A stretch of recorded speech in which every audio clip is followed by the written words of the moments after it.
Hello everyone, कैसे हैं आप सभी लोग। यार आज जो है ना पीरियोडिक टेबल का वन शॉट लेक्चर करेंगे बहुत ही शॉर्ट टाइम में। तो आप लोग ये वीडियो यदि अब भी देख रहे हैं तो लास्ट तक देखिएगा प्लीज। रिक्वेस्ट है, ये गारंटी है कि ये वीडियो देखने के बाद आपसे नीट में एक भी क्वेश्चन नहीं छूटेगा और सारा का सारा पीवाईक्यू लग जाएगा।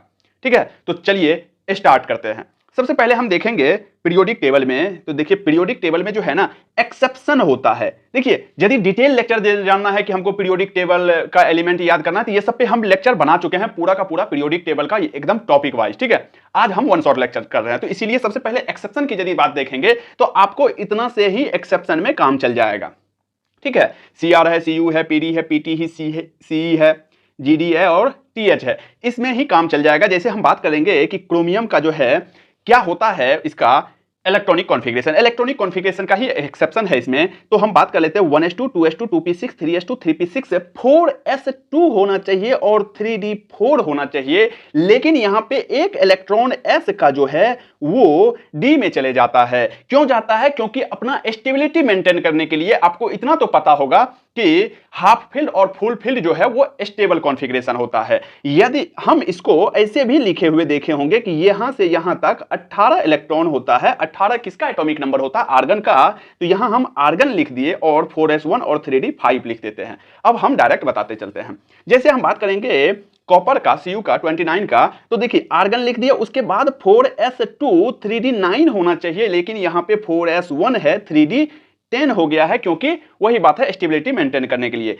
उसके बाद हम बात करेंगे पीडी की। पीडी जो है ना 46 का, तो 46 से पहले एक चीज देखना है कि इससे पहले कौन सा इनर्ट गैस आता है, तो क्रिप्टन आता है। तो हम बात कर लेते हैं Kr दे दिए, Kr 36 होता है एटॉमिक नंबर। उसमें जो है ना 5s2 4d8 होना चाहिए, क्योंकि 36 2 38 8 46 होता है, 46 होता है, 4d8 होना चाहिए। लेकिन यहां पे मेरे दोस्त यहां से दोनों इलेक्ट्रॉन गायब होकर के छलांग मार दिया है इसमें स्टेबिलिटी मेंटेन करने के लिए। ये जो है ना ये एक्सेप्शन ध्यान में रखना है। उसके बाद हम बात करेंगे पीटी का। तो पीटी में भी वही बात है कि Xe, क्योंकि पीटी का एटॉमिक नंबर 78 होता है, उससे पहले वाला इनर्ट गैस Xe होता है। ठीक है, उसके बाद 6s1 और 5d9 होता है इसका इलेक्ट्रॉनिक कॉन्फ़िगरेशन। Ce की यदि बात कर लेते हैं तो Xe 4f1 5d1 और 6s2 होता है। गैडोलिनियम की यदि बात कर लेते हैं, नीट में पूछा हुआ है इलेक्ट्रॉनिक कॉन्फ़िगरेशन इसका, तो जेनॉन 4f7 और 5d1 6s2 हो जाता है। ठीक है, TH की यदि बात कर लेते हैं तो Rn 5f0। देखिए TH जो है ना ये f ब्लॉक में आता है, तो मेरे दोस्त f ब्लॉक में है तो आप कहोगे कि f ऑर्बिटल में जाएगा, लेकिन यहां पे देखिए ना f ऑर्बिटल में जा ही नहीं रहा है। f ऑर्बिटल का जो भी इलेक्ट्रॉन है वो d में ट्रांसफर हो गया है। तो याद रखिएगा कि 5f0 यदि रहेगा, या ऐसे भी लिखा होगा Rn, उसके बाद 6d2 7s2, तो समझ जाइएगा TH का है। ठीक है, इतना था ये एक्सेप्शन। अब आगे देखते हैं। तो सबसे पहले हम पढ़ेंगे जेड इफेक्टिव। आप जानते हैं जेड इफेक्टिव डायरेक्ट नहीं पूछेगा, कि बस फॉर्मूला ध्यान रखिएगा कि जेड माइनस सिग्मा होता है, और मोनो इलेक्ट्रॉन का यानी कि एक इलेक्ट्रॉन का सिग्मा जो है वो 0 होता है मोनो इलेक्ट्रॉन वाले का। और यहां पे जेड माइनस सिग्मा क्या है? जेड जो है एटॉमिक नंबर है और सिग्मा क्या है? स्क्रीनिंग इफेक्ट है। स्क्रीनिंग इफेक्ट क्या होता है? स्क्रीनिंग इफेक्ट तब बढ़ते जाएगा जब नंबर ऑफ इलेक्ट्रॉन एटम में बढ़ते जाएगा। यानी कि नंबर ऑफ इलेक्ट्रॉन जो है इन एटम जितना ज्यादा होगा उतना ही ज्यादा स्क्रीनिंग इफेक्ट होगा, डायरेक्टली प्रोपोर्शनल होता है। और जितना ज्यादा स्क्रीनिंग इफेक्ट होगा उतना ही कम जेड इफेक्टिव होगा, क्योंकि जेड माइनस सिग्मा है। सिग्मा बढ़ेगा तो जेड इफेक्टिव को कम करेगा। तो हम क्या कह सकते हैं कि Z effective Z minus sigma होता है, और यहां पे सिग्मा बढ़ रहा है तो जेड इफेक्टिव डिक्रीज होगा, क्योंकि जेड तो या तो कांस्टेंट होगा या जेड बढ़ रहा होगा, तो उसके अकॉर्डिंग ये ज्यादा बढ़ रहा होगा। इसको कांस्टेंट मान लेंगे तो सिग्मा बढ़ रहा है तो जेड इफेक्टिव कम होगा। अब हम देख लेंगे डायरेक्ट ट्रेंड जहां से क्वेश्चन आता है।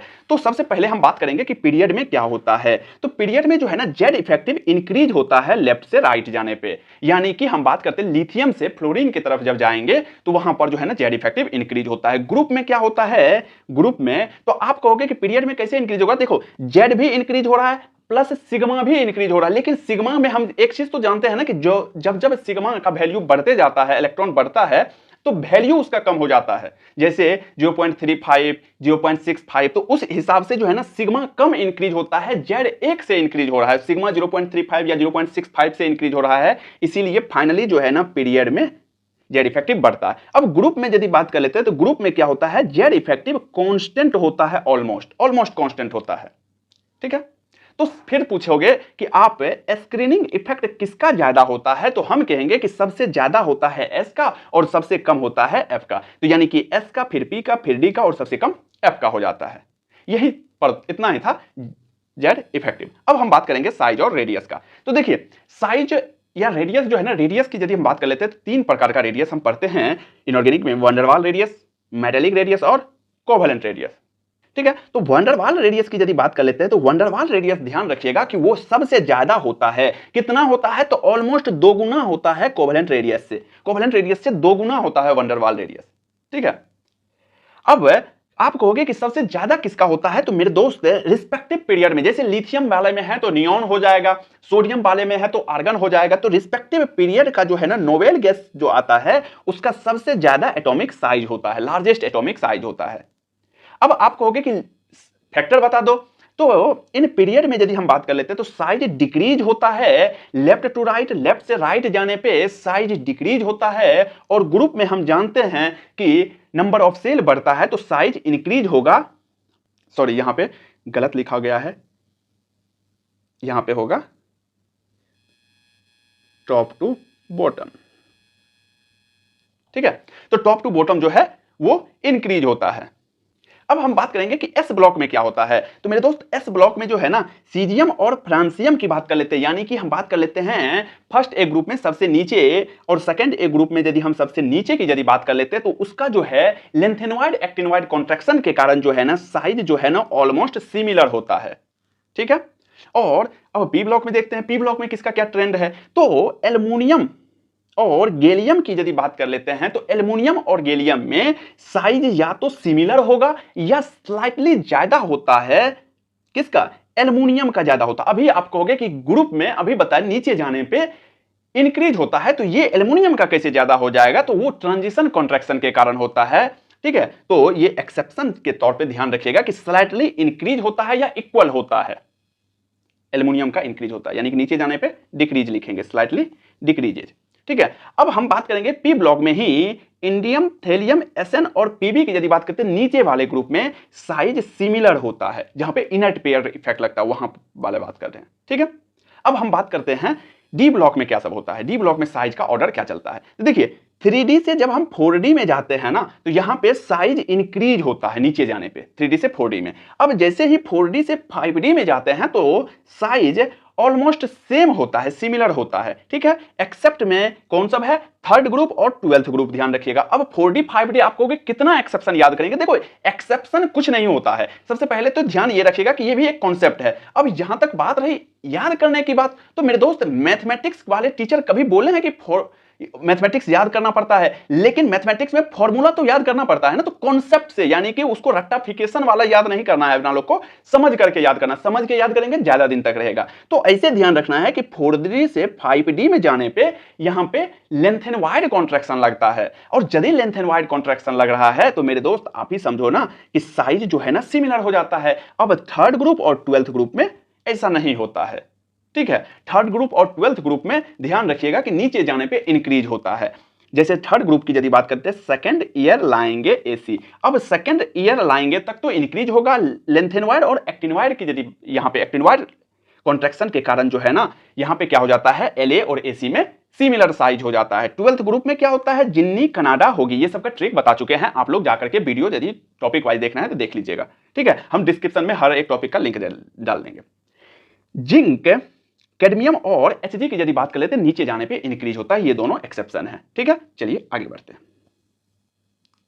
अब हम बात करेंगे आयोनिक साइज क्या होता है, तो याद रखिएगा कि आयोनिक माइनस चार्ज जो है ना ये अमीरों का चोचला है, और ये पॉजिटिव चार्ज जो है ये गरीबों वाली बात है। ठीक है, तो ध्यान रखिएगा कि साइज जो है ना अमीरों का ज्यादा होता है, माइनस चार्ज जब आएगा ना तो ज्यादा होता है आयोनिक साइज, और न्यूट्रल वाले बीच में रहते हैं, और जो गरीब होते हैं वो पतले दुबले हो जाते हैं, तो सबसे कम साइज होता है। यदि आइसो इलेक्ट्रॉनिक की बात कर लेते हैं यहां पे, तो आइसो इलेक्ट्रॉनिक में वही बात है कि directly proportional to negative charge हो जाएगा। साइज का यदि बात आएगा तो नेगेटिव चार्ज डायरेक्टली प्रोपोर्शनल हो जाता है और पॉजिटिव चार्ज इनवर्सली प्रोपोर्शनल हो जाता है, या हम कह सकते हैं कि इनवर्सली प्रोपोर्शनल होता है जेड इफेक्टिव के। ठीक है, जैसे यहां पे साइज ऑर्डर देख लेते हैं। साइज ऑर्डर की यदि बात कर लेते हैं तो यहां पे फ्लोरीन, क्लोरीन, ब्रोमीन है, यहां पे हाइड्रोजन और आयोडीन। ये हाइड्रोजन क्यों आया मेरे दोस्त, याद रखिएगा कि H- का साइज जो है ना जेड इफेक्टिव के कारण फ्लोरीन से बहुत बहुत ज्यादा होता है, यानी कि आयोडीन के पीछे होता है, ब्रोमीन से भी ज्यादा साइज होता है। तो ध्यान रखिएगा कि size order fluorine minus, chlorine minus, bromine minus के बाद हाइड्रोजन माइनस आएगा, फिर आयोडीन माइनस आएगा। ठीक है, तो ये साइज ऑर्डर ध्यान रखिएगा। एक चीज आता है डायगोनल रिलेशनशिप, तो मैं डायगोनल रिलेशनशिप में एक ट्रिक बताता हूं जो कि बहुत अच्छा रहेगा। देखिए आप जो है ना सेकंड पीरियड में यदि बात करते हैं लिथियम बेरिलियम आता है और बोरोन आता है, लिथियम बेरिलियम बोरोन लिख देना है। थर्ड पीरियड में क्या करना है कि सोडियम, मैग्नीशियम, एल्युमिनियम और सिलिकॉन लिख देना है। अब जो है ना क्या करना है कि आप क्रॉस कर देना है, फर्स्ट वाले को यहां पे छोड़ देना है, सोडियम को, लिथियम से मैग्नीशियम को क्रॉस कर लेना है, इसे एरो दे देना है, बेरिलियम से एल्युमिनियम को और बोरोन से सिलिकॉन को क्रॉस कर लेना है, और यही हो जाएगा डायगोनल रिलेशनशिप। कौन कौन हुआ, लिथियम डायगोनल शो करता है मैग्नीशियम के साथ, बेरिलियम डायगोनल शो करता है एल्युमिनियम के साथ, और बोरोन डायगोनल शो करता है सिलिकॉन के साथ। अब साइज ऑर्डर देख लेते हैं कि क्या कैसे होगा डायगोनल रिलेशनशिप में। तो देखिए डायगोनल रिलेशनशिप में लिथियम Li प्लस बनाता है, Li प्लस जो है ना मैग्नीशियम प्लस 2 के साइज के बराबर होता है, उसी तरह Be+2 Al+3 के बराबर होता है, और B+3 जो है ना Si+4 के बराबर होता है। यदि लिथियम और मैग्नीशियम में यदि आपको साइज बराबर नहीं दिखेगा तो ध्यान रखिएगा कि ये वाला दिखेगा, एक्सेप्शनली जो है लिथियम प्लस जो है ज्यादा होता है साइज में मैग्नीशियम +2 से, या इक्वल रहेगा। अब हम पूरा एस ब्लॉक का देख लेते हैं साइज ऑर्डर क्या होता है। तो देखिए पूरा साइज ऑर्डर की यदि बात कर लेते हैं तो देखिए लिथियम है, बेरिलियम है, sodium, magnesium, potassium, calcium, rubidium और सीजियम है, रुबिडियम, सीजियम, स्ट्रोंटियम और बेरियम। अब इसका क्या होगा, तो देखिए साइज ऑर्डर अभी अभी बताए थे कि लेफ्ट टू राइट जाने पे साइज डिक्रीज होता है। तो लिथियम से बेरिलियम, ये तो पता है लिथियम का ज्यादा साइज होगा, बेरिलियम राइट साइड में है, इसका साइज कम होगा। तो चलिए इससे तो ज्यादा ये हो गया, तो एरो इधर चले गया। अब लिथियम से ज्यादा होगा सोडियम का, क्योंकि नीचे ग्रुप में आता है। अब एक चीज बताइए, सोडियम और मैग्नीशियम में किसका कम होगा, मैग्नीशियम का कम होगा, तो लिथियम से ज्यादा मैग्नीशियम हो जाएगा, मैग्नीशियम से फिर ज्यादा सोडियम का हो जाएगा। फिर वही बात सोडियम और पोटेशियम की बात आती है, और मैग्नीशियम और कैल्शियम में, तो ये तो बड़ा होगा ही मैग्नीशियम कैल्शियम से, सोडियम पोटेशियम से। लेकिन इसमें जो है ना पोटेशियम और कैल्शियम में राइट साइड में कैल्शियम है, तो कैल्शियम का साइज छोटा हो जाएगा, तो सोडियम से ज्यादा कैल्शियम का हो जाएगा। अब आप कहोगे कि इसके बाद पोटेशियम होना चाहिए, नहीं होगा। अब यही से ट्विस्ट आता है कि ध्यान रखिएगा कि कैल्शियम के बाद, ध्यान क्या रखना है कि कैल्शियम के बाद जो है स्ट्रोंटियम जाएंगे, फिर बेरियम जाएंगे, फिर यहां पे पोटेशियम जाएंगे।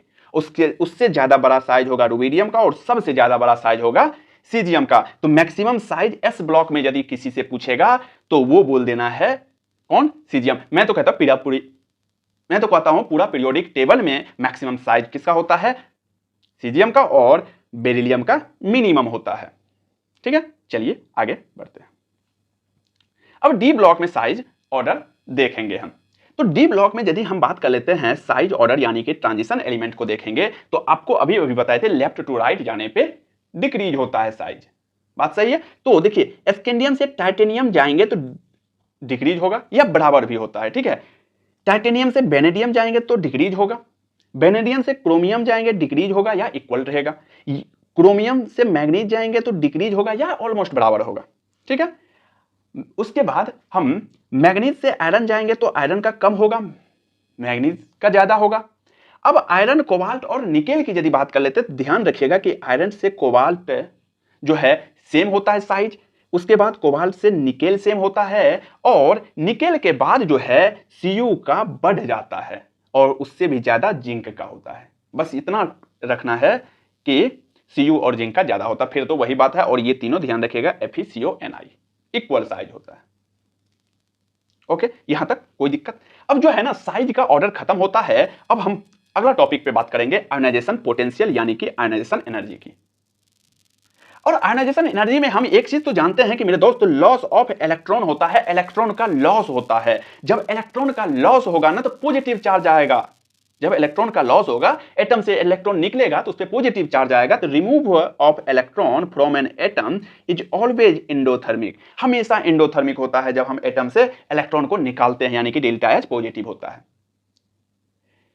और आईपी की यदि बात कर लेते हैं तो हम मान लेते हैं कि एक एटम से जो है ना, एक बार इलेक्ट्रॉन निकाले तो फर्स्ट आईपी हुआ, दूसरा बार निकाले तो सेकंड आईपी हुआ, तीसरा बार निकाले तो थर्ड आईपी हुआ। तो मेरे दोस्त, यदि सक्सेसिव आईपी पूछेगा, यदि सक्सेसिव आईपी पूछेगा तो जब जब इलेक्ट्रॉन निकालेंगे सक्सेसिव आईपी जो है ना इंक्रीज होता जाएगा। तो याद रखिएगा, थर्ड आईपी सबसे ज्यादा होता है, उससे कम सेकंड आईपी होता है और सबसे कम फर्स्ट आईपी होता है। ये सक्सेसिव आईपी की बात कर लेते हैं। अब आते हैं फैक्टर पे। तो हम आईपी का फैक्टर क्या होता है, तो फैक्टर जो है जेड इफेक्टिव इंक्रीज होने से आईपी इंक्रीज होता है। जेड इफेक्टिव जब जब बढ़ेगा, यानी कि लेफ्ट टू राइट जाने पे जेड इफेक्टिव इंक्रीज होता है तो आईपी इंक्रीज होगा।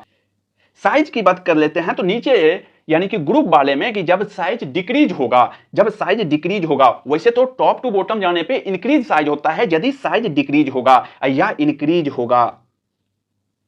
साइज तो टॉप टू बॉटम यदि लिखेंगे तो इंक्रीज लिखेंगे तो आईपी क्या हो जाएगा, डिक्रीज होने लगेगा। या साइज डिक्रीज हो रहा है तो आईपी क्या हो जाएगा, इंक्रीज होने लग जाएगा। तो ध्यान रखिएगा कि लेफ्ट टू राइट जो है जेड इफेक्टिव बढ़ता है तो आईपी इंक्रीज होगा, और साइज जब डिक्रीज होगा तो आईपी इंक्रीज होगा। मेन फैक्टर तो यही है। अब इसमें कहोगे कि क्या एक्सेप्शन नहीं आता है, तो आता है, लेकिन एक्सेप्शन को कैसे याद रखना है मैं आपको बताता हूं। देखो, स्टेबल कॉन्फ़िगरेशन एक एक्सेप्शन आता है। जहां जहां स्टेबल कॉन्फ़िगरेशन आएगा ना मेरे दोस्त, पड़ोसी से ज्यादा कर देना, पड़ोसी को जलाने के लिए पड़ोसी से ज्यादा आईपी कर देना है। जैसे हम बात कर लेते हैं, जैसे NH2 की बात कर लेते हैं। NH2 क्या है, स्टेबल कॉन्फ़िगरेशन, क्योंकि S जो है ऑर्बिटल फुलफिल हो चुका है, NP1। अब NH2 और NP1 में यदि आईपी पूछेगा तो NH2 का ज्यादा हो जाएगा। उसी तरह से NP3 और NP4 की यदि बात करते हैं, NP3 जो है हाफ फील्ड है, हाफ फील्ड कॉन्फ़िगरेशन स्टेबल हो गया, तो हम बात कर लेते हैं ये ज्यादा आईपी हो जाता है। जैसे एग्जांपल से देखते हैं, जैसे देखो बेरिलियम और बोरोन की बात कर लेते हैं। बेरिलियम और बोरोन में जो है ना ये NH2 वाला कॉन्फ़िगरेशन है, तो बेरिलियम का बोरोन से ज्यादा हो जाएगा, नाइट्रोजन का ज्यादा हो जाएगा ऑक्सीजन से। अब इसको वैसे ही ध्यान रखना है कि लेफ्ट टू राइट हमेशा ध्यान रखना है कि आईपी इंक्रीज होता है और टॉप टू बॉटम जो है आईपी डिक्रीज होता है, क्योंकि साइज इंक्रीज होता है। ठीक है, तो साइज इंक्रीज होने से आईपी डिक्रीज होता है, तो लेफ्ट टू राइट में इंक्रीज होता है।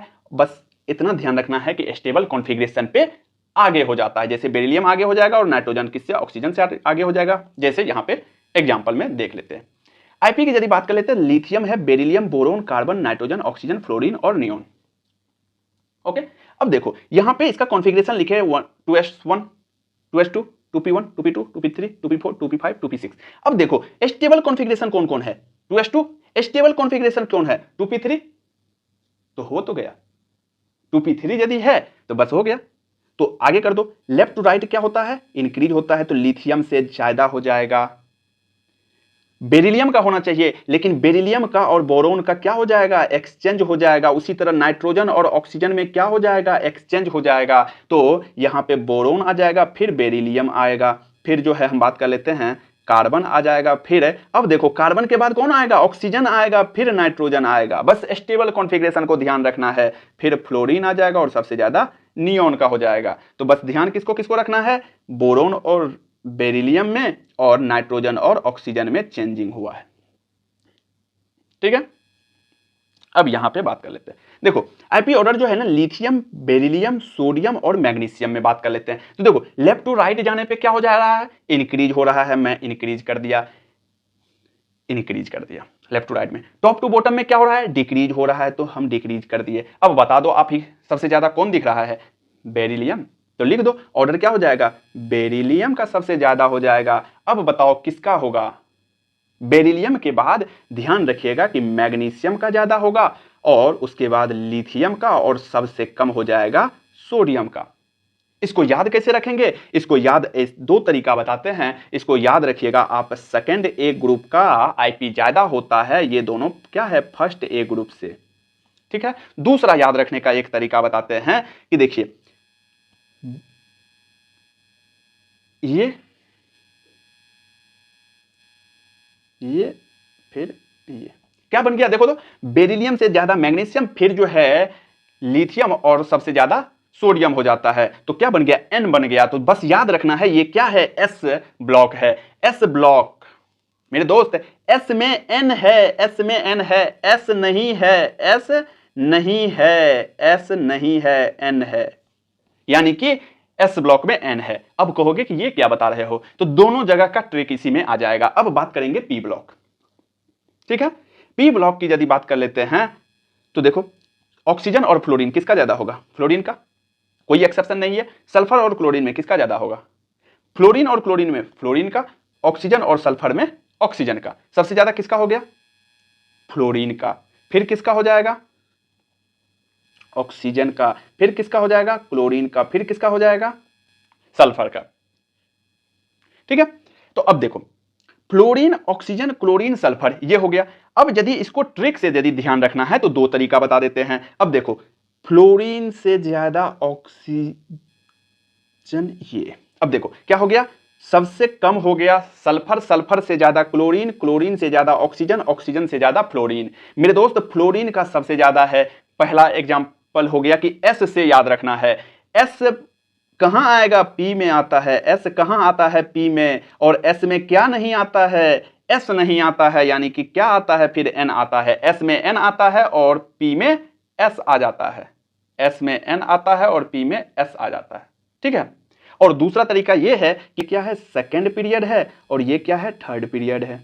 अब यहां पे बात कर लेते हैं नाइट्रोजन ऑक्सीजन में। मेरे दोस्त ये स्टेबल कॉन्फ़िगरेशन, वही बात, नाइट्रोजन का ज्यादा, फास्फोरस का ज्यादा सल्फर से। क्यों, क्योंकि ये स्टेबल कॉन्फ़िगरेशन है। अब नाइट्रोजन और फास्फोरस में क्या होता है, नीचे जाने पे हम जानते हैं डिक्रीज होता है। ऑक्सीजन और सल्फर में क्या होता है, नीचे जाने पे डिक्रीज होता है। यहां तक कोई दिक्कत नहीं होगा। अब यहां पे हम बात कर लेते हैं कि इसका ऑर्डर क्या होगा। तो ऑर्डर देख लीजिए, सबसे ज्यादा किसका है, नाइट्रोजन का। फिर किसका होगा, ऑक्सीजन का। फिर किसका होगा, फास्फोरस का। फिर किसका होगा, सल्फर का। तो ये क्या बन जाएगा, तो यहां पे देखिए क्या बन रहा है, नाइट्रोजन से ऑक्सीजन, ऑक्सीजन से फास्फोरस, फिर सल्फर। यानी कि कह सकते हैं कि यानी कि सबसे कम सल्फर, फिर फास्फोरस, फिर ऑक्सीजन और सबसे ज्यादा नाइट्रोजन का हो जाएगा। यानी कि नाइट्रोजन का सबसे ज्यादा, सल्फर का कम। यानी कि यहां पे हम वही बात सेकेंड और थर्ड में ध्यान रखिएगा कि थर्ड वाला आगे होगा। और बस इतना याद रखिएगा कि ये स्टेबल कॉन्फ़िगरेशन वाला है, ठीक है। अब हम बात करेंगे डी ब्लॉक में आईपी का ऑर्डर क्या होता है। आप लोग बने रहिएगा साथ में, और यदि अच्छा लग रहा हो तो प्लीज लाइक शेयर सब्सक्राइब कीजिएगा, क्योंकि आपका सपोर्ट हमें सख्त जरूरत है सपोर्ट का। क्योंकि यार एक नीट ड्रॉपर स्टूडेंट हैं, हम जानते हैं कि हमारा सिलेक्शन नहीं हुआ, हम टीचिंग फील्ड में आए हैं, तो यहाँ पे थोड़ा सा सक्सेसफुल होना पड़ेगा। नहीं होंगे तो फिर कहीं का नहीं रहेंगे, तो थोड़ा सा सपोर्ट कीजिएगा।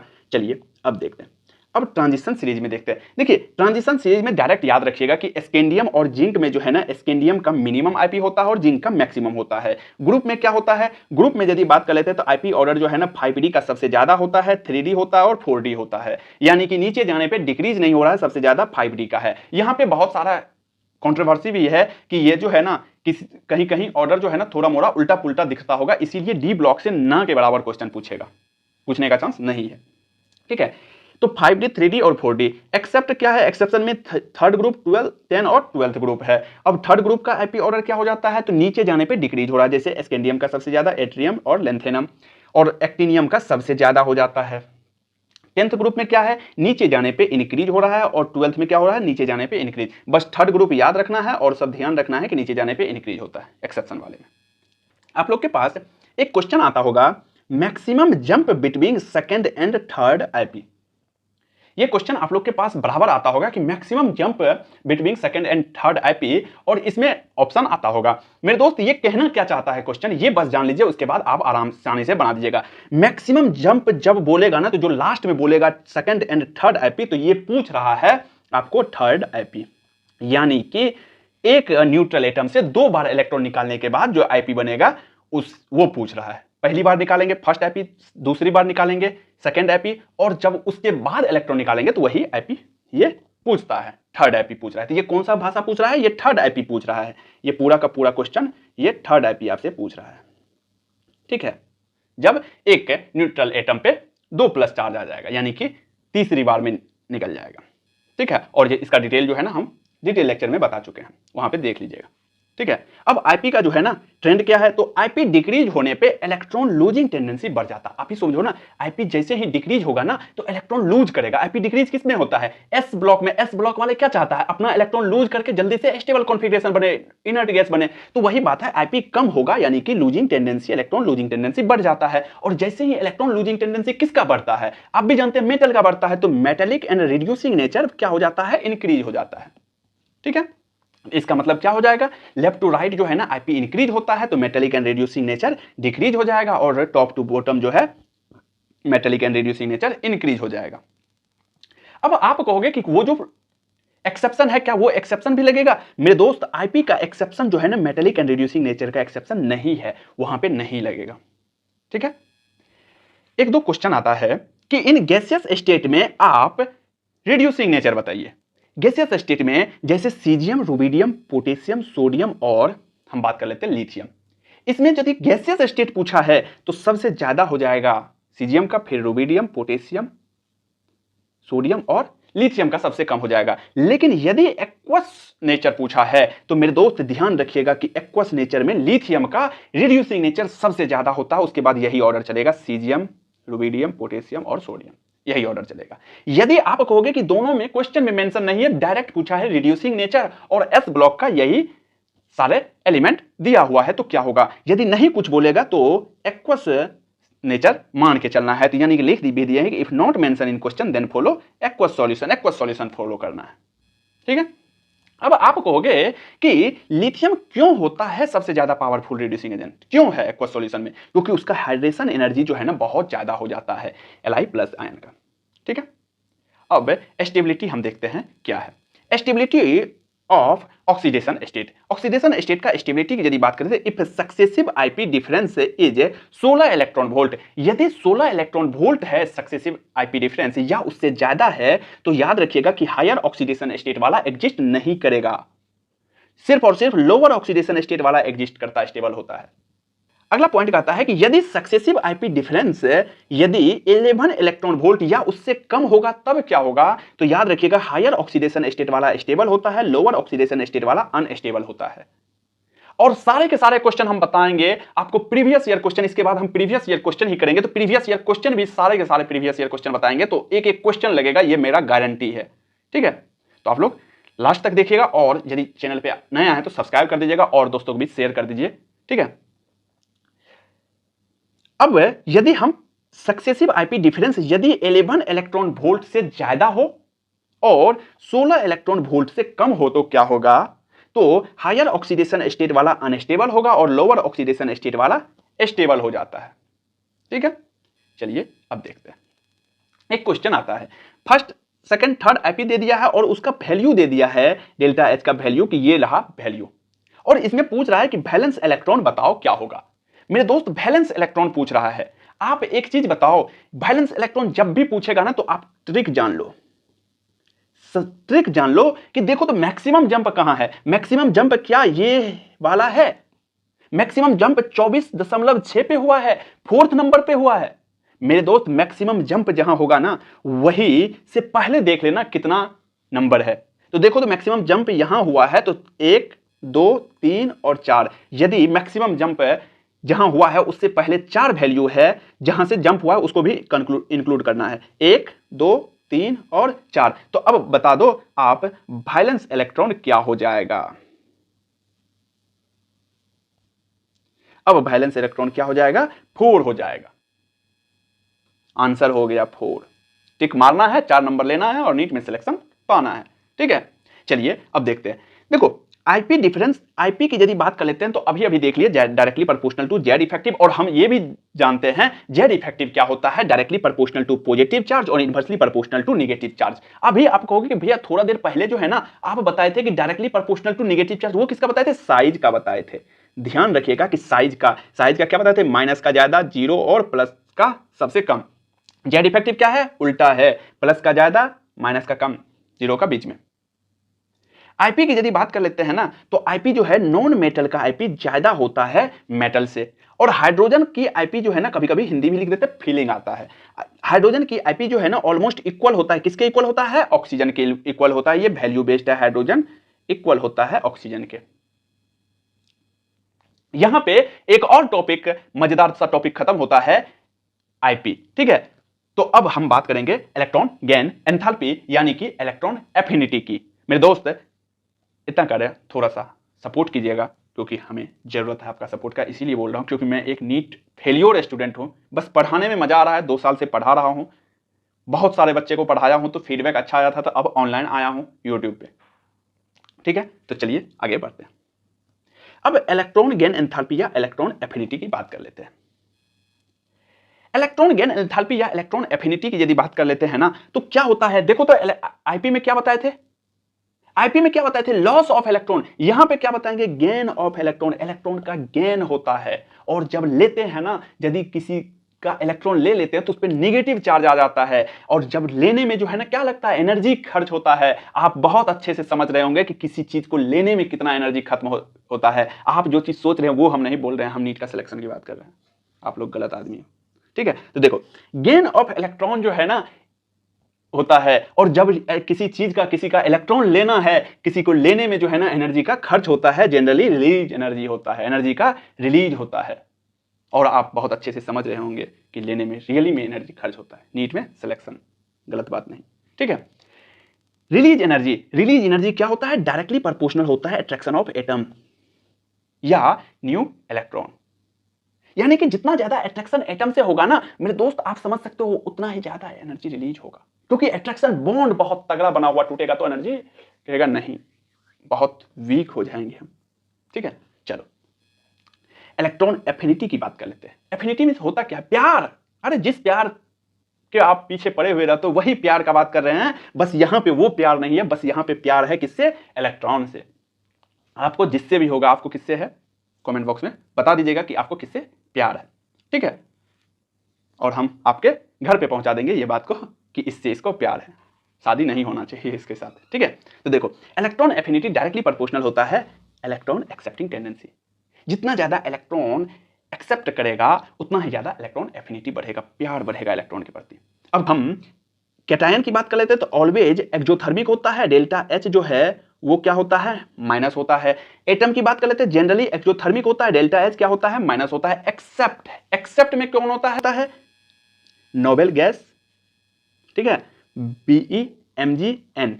अच्छा, यानी कि एक्सोथर्मिक होता है नोबेल गैस BeMgN। अच्छा, वहां पे पड़ोसी से ज्यादा होता था, यहां पे लगता है कुछ और होगा, आज जो होगा बताएंगे। ठीक है, अब देखो एनायन की क्या होता है, एनायन हमेशा एंडोथर्मिक होता है, डेल्टा एच पॉजिटिव होता है।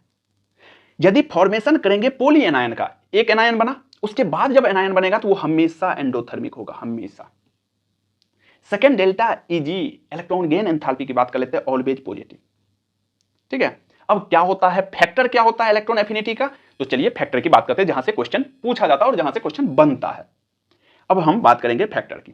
देखिए साइज जब डिक्रीज होता है तो जेड इफेक्टिव इंक्रीज हो रहा था, लेफ्ट टू राइट की बात कर रहे हैं, तो इलेक्ट्रॉन एफिनिटी इंक्रीज होता है। याद रखना है कि left to right electron affinity increase हो रहा है।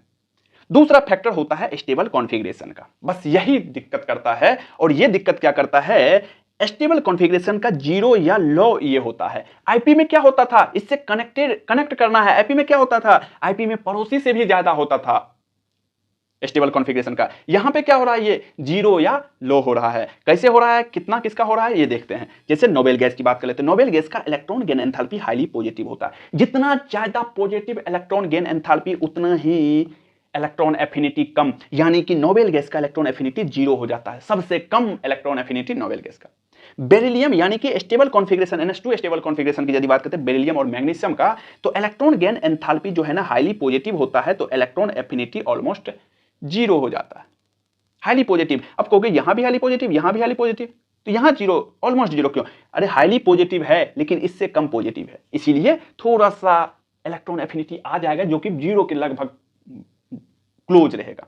ठीक है, नाइट्रोजन और फास्फोरस की यदि बात करते हैं, यानी कि हाफ फील्ड वाले का, हाफ फील्ड वाले में क्या होता है, इलेक्ट्रॉन गेन एंथैल्पी पॉजिटिव होता है, नॉर्मली पॉजिटिव होता है, हाईली पॉजिटिव नहीं। तो यदि पॉजिटिव है तो इसका मतलब क्या हो जाएगा, ये लो हो जाता है, ये पे आप फोकस करना। ठीक है, ये लो हो जाता है। ये किसके लिए है, नाइट्रोजन के लिए। फास्फोरस के लिए क्या हो जाता है, लेस निगेटिव होता है Eg। लेस निगेटिव मतलब प्लस के करीब होता है। जब प्लस के करीब होगा तो ये क्या हो जाएगा, उसका उल्टा लोअर देन पड़ोसी, पड़ोसी से कम हो जाता है। कम ही होता है लेकिन पड़ोसी से कम हो जाएगा, पूरा कम नहीं होगा। जैसे कैसे होता है ये अब बात करते हैं अभी क्वेश्चन में। जैसे इन पीरियड की बात कर लेते हैं, lithium, beryllium, boron, carbon, nitrogen, oxygen, fluorine, neon. सबसे पहले आप स्टेबल कॉन्फ़िगरेशन को मार्क कर लो, इलेक्ट्रॉन एफिनिटी निकाल रहे हैं तो मार्क करेंगे तो नियोन है, नाइट्रोजन है और बेरिलियम है। इसको सबसे नीचे पीछे कर दो। अब सबसे पीछे में कौन जाएगा? सबसे पीछे जो नोबेल गैस वाला अभी अभी बताए थे, तो नोबेल गैस वाला कहां जाएगा? सबसे पीछे, नियोन का सबसे पीछे। अब कौन आएगा? अब आएगा आपको अभी अभी बताए थे NH2 वाला, और इससे ज्यादा किसका होता है? नाइट्रोजन वाले का। नाइट्रोजन वाले का लो होता है, इस सबका तो जीरो होता था ऑलमोस्ट, ठीक है, तो नाइट्रोजन वाला। अब नॉर्मली जो है इसको आगे बढ़ा देना है, बस एक दिक्कत है, बस एक दिक्कत है।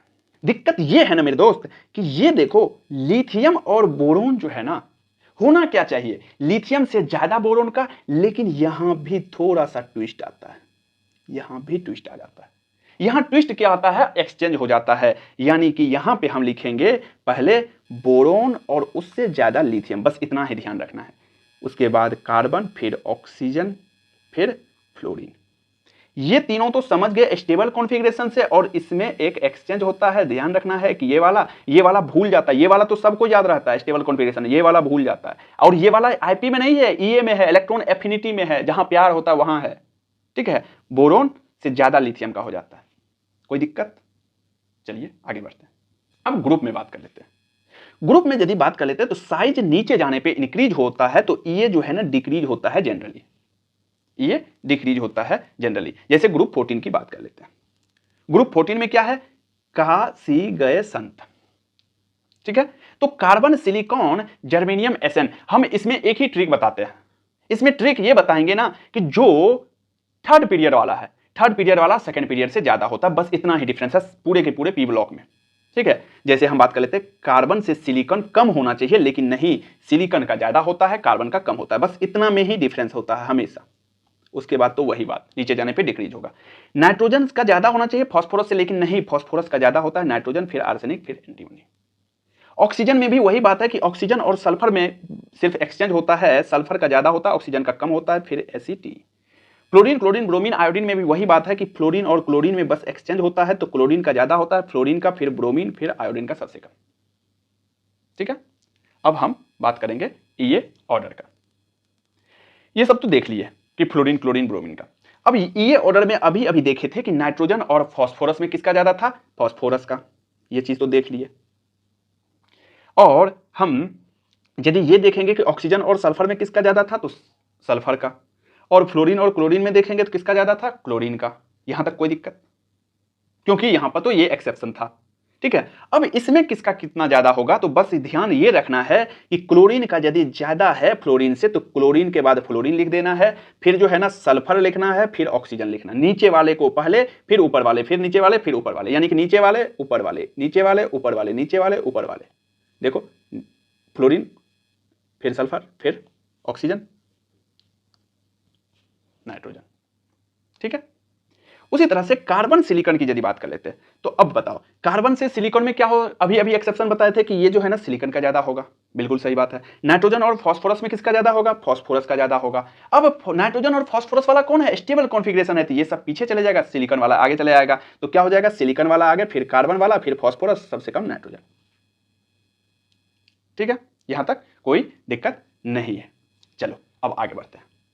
ईए की यदि बात कर लेते हैं, तो ईए ऑफ क्लोरीन का यदि बात करें कि वो ज्यादा होता है फ्लोरीन से, तो अब यदि आईपी पूछ दे जिसका ईए है ज्यादा, यदि उसके एनायन का आईपी पूछ देना तो वो भी ज्यादा होता है। ये ध्यान रखिएगा कि जहां जहां ईए का एक्सेप्शन आता है वहां वहां उसके एनायन का भी एक्सेप्शन आता है आईपी में।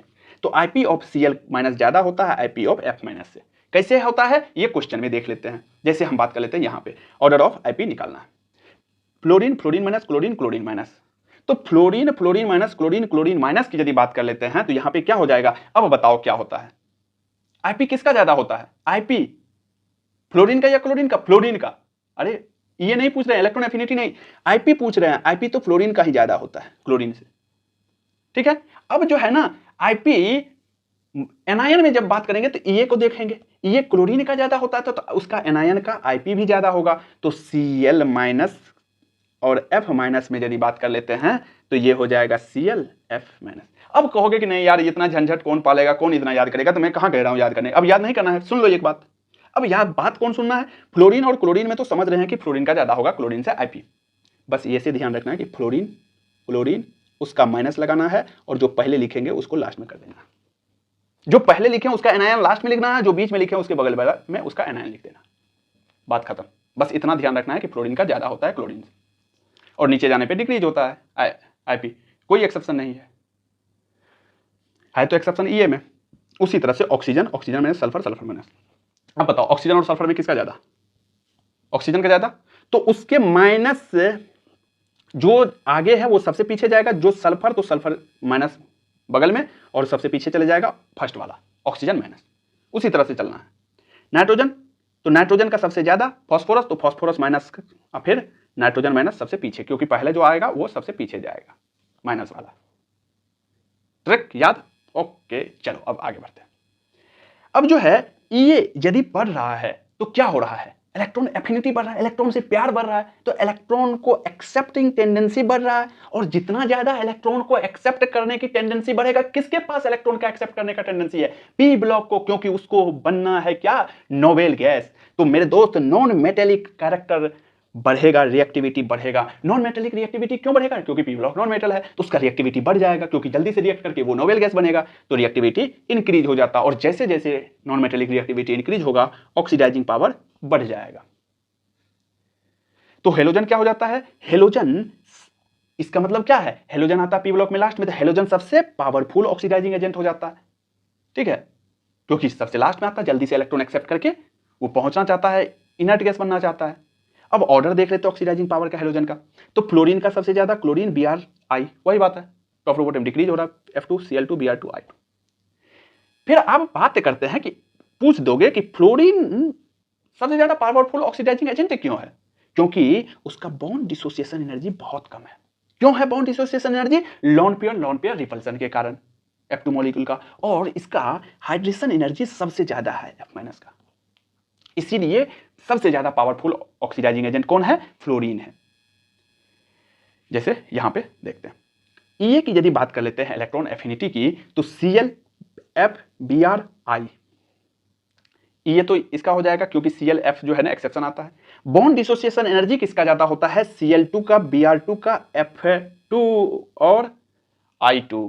आप कहोगे कि भाई F2 तो यहां होना चाहिए ना, मेरे दोस्त F2 I2 से थोड़ा सा बॉन्ड डिसोसिएशन एनर्जी ज्यादा होता है। क्यों होता है ज्यादा, क्योंकि लोन पेयर रिपल्सन बहुत ज्यादा होता है, क्योंकि स्मॉल साइज है, लोन पेयर है, रिपल्सन मारता है और बॉन्ड डिसोसिएशन एनर्जी को कम कर देता है। तो ध्यान रखिएगा, ये पूछा हुआ है और पूछ सकता है मेरे दोस्त। बॉन्ड डिसोसिएशन एनर्जी याद रखिएगा कि F2 बीच में आता, पहले नहीं आता है, ऑप्शन में तो एक ही रहेगा ऐसा, ठीक है। हाइड्रेशन एनर्जी क्या होता है, FCl Br(I), ये सब कुछ नहीं, बॉन्ड डिसोसिएशन एनर्जी याद रखना है, क्योंकि ये F2 ध्यान नहीं रहता है, ठीक है। अब यहां पे अगला टॉपिक कंप्लीट होता है आप लोग के आशीर्वाद से, इलेक्ट्रॉन एफिनिटी। बस आप लोग प्यार बना दीजिएगा, आप लोग का प्यार का अभी भूखा हूं मैं, सब दिन रहूंगा। इलेक्ट्रॉन एफिनिटी खत्म होता है, अब हम बात करेंगे इलेक्ट्रॉन नेगेटिविटी पर। देखो साइज डिक्रीज होता है लेफ्ट टू राइट पे तो जेड इफेक्टिव इंक्रीज होता है, En इंक्रीज होता है, वैसे भी हम जानते हैं लेफ्ट टू राइट में En इंक्रीज होता है, ठीक है। En जो है डायरेक्टली प्रोपोर्शनल होता है, पॉजिटिव ऑक्सीडेशन स्टेट जितना ज्यादा होगा En बढ़ेगा, और नेगेटिव ऑक्सीडेशन स्टेट के इनवर्सली प्रोपोर्शनल होता है। En जो है डायरेक्टली प्रोपोर्शनल होता है परसेंटेज S कैरेक्टर के भी, ठीक है। अब कैसे होता है, S कैरेक्टर के परसेंटेज S कैरेक्टर के, जैसे देखिए कार्बन है, यहां पे S कैरेक्टर कितना है 50%, तो मेरे दोस्त 50% यदि S कैरेक्टर है, क्योंकि कार्बन ट्रिपल बॉन्ड है तो sp है, S 50% है, यदि 50% है तो इसका इलेक्ट्रोनेगेटिविटी कितना हो जाता है 3.25। sp2 है तो यहां पे क्या हो जाता है 33 पॉइंट समथिंग होता है S कैरेक्टर, यानी कि डिक्रीज हो रहा है, तो En भी डिक्रीज हो रहा है, देखिए 2.75, और sp3 का जो है बात कर लेते हैं यहाँ पे 25% होता है, तो और डिक्रीज हो जाएगा En 2.5%। तो बस ये तीनों का याद रखिएगा, बहुत जगह यूज आता है, ठीक है। इन पीरियड में बात कर लेते हैं, इन पीरियड में यदि बात कर लेते हैं तो जेड इफेक्टिव इंक्रीज होगा, तो En क्या होता है, इंक्रीज होता है पीरियड में, अभी बता ही दिया कि जेड इफेक्टिव जो है ना इंक्रीज हो रहा है, तो En इंक्रीज हो रहा है।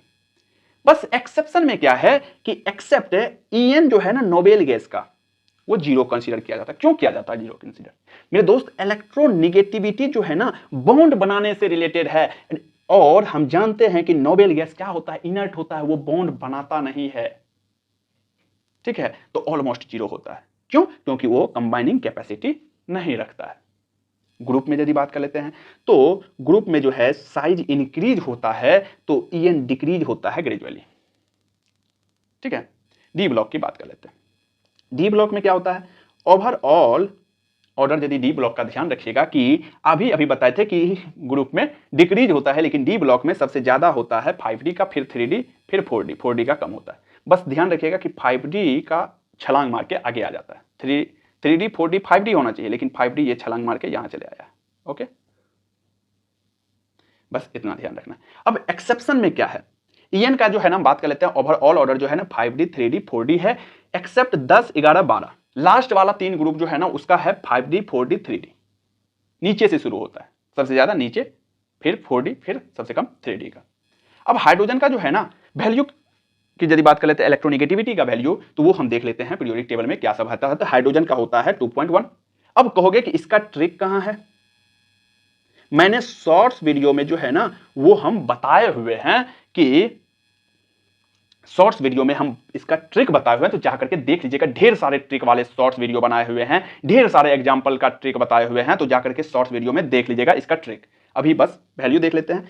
लिथियम का यदि 1.5 है, बेरिलियम का, लिथियम का 1 है, बेरिलियम का 1.5 है, बोरोन का 2 है, इसी तरह से ये फ्लोरीन का 4 है, सोडियम का 0.9 है, मैग्नीशियम का 1.2 है, एल्युमिनियम का 1.5 है, सिलिकॉन का 1.8 है, फास्फोरस का 2.1 है, सल्फर का 2.5 है, क्लोरीन का 3 है। आप कहोगे भैया इतना याद रखना पड़ेगा? नहीं याद रखना पड़ेगा, आप जाकर के शॉर्ट्स वीडियो में देखना, इलेक्ट्रोनिगेटिविटी का ट्रिक बताए हुए हैं। ढेर सारे शॉर्ट्स वीडियो है, ढेर सारे लॉन्ग वीडियो ट्रिक वाले बताए हुए हैं, जाकर के देख लेना, ठीक है।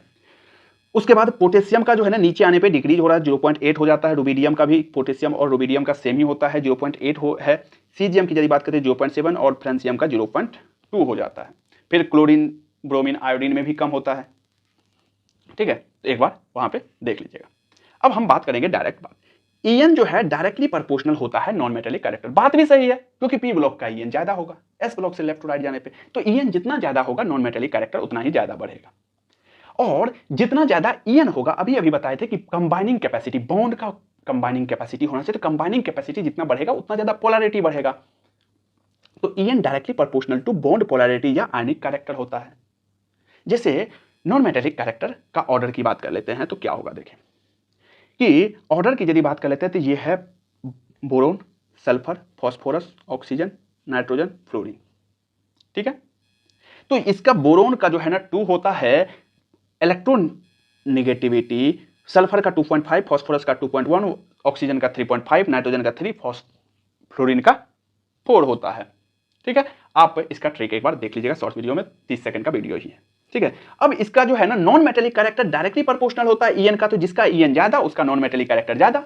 नॉन मेटेलिक कैरेक्टर पूछा हुआ है तो बना दीजिए, क्या हो जाएगा? तो फ्लोरीन का सबसे ज्यादा हो जाएगा, फिर किसका हो जाएगा? ऑक्सीजन हो जाएगा, फिर किसका हो जाएगा? नाइट्रोजन हो जाएगा, फिर किसका हो जाएगा? सल्फर हो जाएगा, फिर फास्फोरस, और सबसे कम बोरोन हो जाएगा। क्या यही होगा? यही होगा। अब हम बात करेंगे बॉन्ड पोलैरिटी की।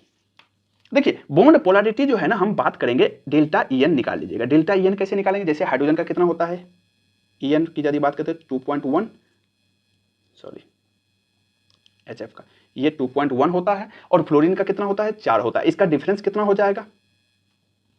क्या 1.9 हो जाएगा? इसी तरह से जो है ना इसका डिफरेंस निकालिएगा, इसका। अब कहोगे कि इतना डिफरेंस निकालने का टाइम है क्या? नहीं है, तो मैं बताता हूं। देखो सब जगह हाइड्रोजन है, ये तो दिख रहा है, हाइड्रोजन है, हाइड्रोजन है, ये तो दिख रहा है। हाइड्रोजन का क्या है इलेक्ट्रोनिगेटिविटी? 2.1, इसका तो फिक्स है। अब है फ्लोरीन, क्लोरीन, ब्रोमीन, आयोडीन। अभी बताए थे कि नीचे जाने पे ईएन घट रहा है, तो फ्लोरीन का कम है, तो मेरे दोस्त फ्लोरीन का सबसे ज्यादा है 4 है, क्लोरीन का उससे कम, ब्रोमीन, आयोडीन का कम है। तो इससे कम है, तो इसमें से कम को घटाएंगे तो और वैल्यू कम आएगा ना इसका। सीधी बात है, ईएन घट रहा है, ये तो कांस्टेंट है ना, हाइड्रोजन हाइड्रोजन, ईएन घट रहा है, पोलैरिटी घटेगा। रेड पेन कर देते हैं, पोलैरिटी घटेगा, डिक्रीज हो रहा है, यानी कि ये वाला हो जाएगा। अब जैसे H2O वाला हो जाएगा, तो यहां पे वही बात, hydrogen sulphur, hydrogen oxygen, hydrogen sulphur, hydrogen T, hydrogen He। तो क्या हो जाएगा, नीचे जाने पे इलेक्ट्रोनेगेटिविटी घट रहा है, डिफरेंस यदि देखोगे तो वही बात है, नीचे जाने पे डिक्रीज होता है।